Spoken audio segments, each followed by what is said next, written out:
Last month, Honor launched the new Honor 50 series in China, which carries Qualcomm Snapdragon chips.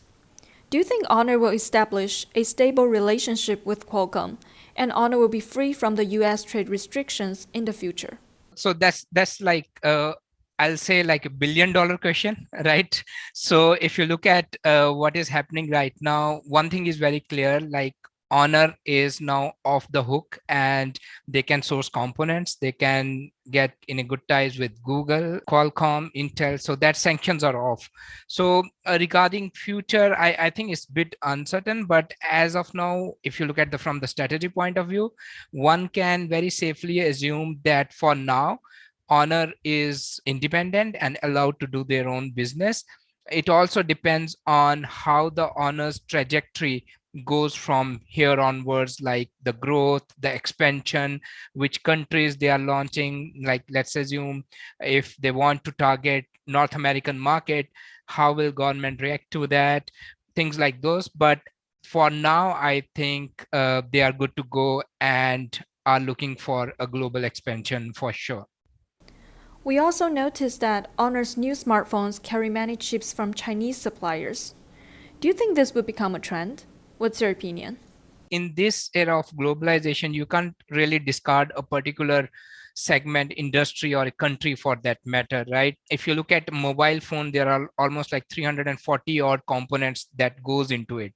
So you can't really source it from one country or dependent on one country, because every countries have their own key ambitions. And as we are moving from 4G to 5G, these ambitions have become even more stronger to get hold of a piece of the value chain that is even more important for everyone, and that is semiconductor as of now. And if you look at from that perspective, within that segment you have like plenty of companies that come from a diverse background, different countries, and some of them have actually a very good reputation in the supply chain and the ambitions to become global. So I don't think it will be a matter of having relationship with certain companies in the value chain and certain companies not in the value chain. A lot of other suppliers, other OEMs are actually dependent on China.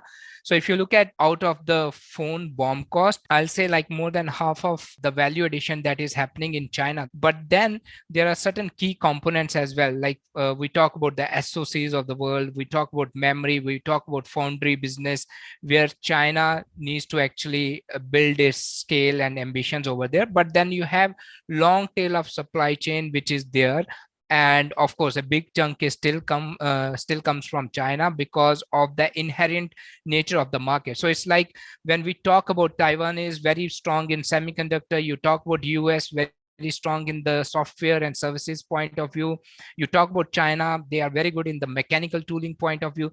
So and countries like India and Vietnam, they are very good with the labor and the emerging upcoming countries where a lot of focus is going on the manufacturing. So I think eventually it all boils down to how each respective individual countries are building these supply chain partners, nurture them and bring them on the global scale. If but as of now, yes, you're right, like the ambitions or the dependency on China still remains, because they have a first mover advantage almost like 2 or 3 decades back. So it's very difficult to replicate it over a, like let's say 4 years or 5 years time frame.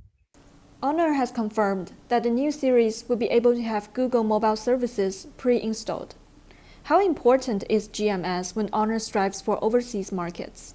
It's absolute necessity if they have to expand in overseas market, no question about it. And of course China is different, they can take a different approach, different route over there. It could be like harmony as well, so nothing on that.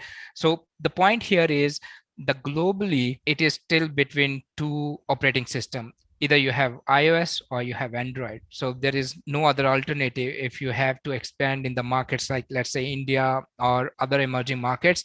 So the short answer to this question is they have to. Is like fundamentally very, very important to go with the Android in these markets.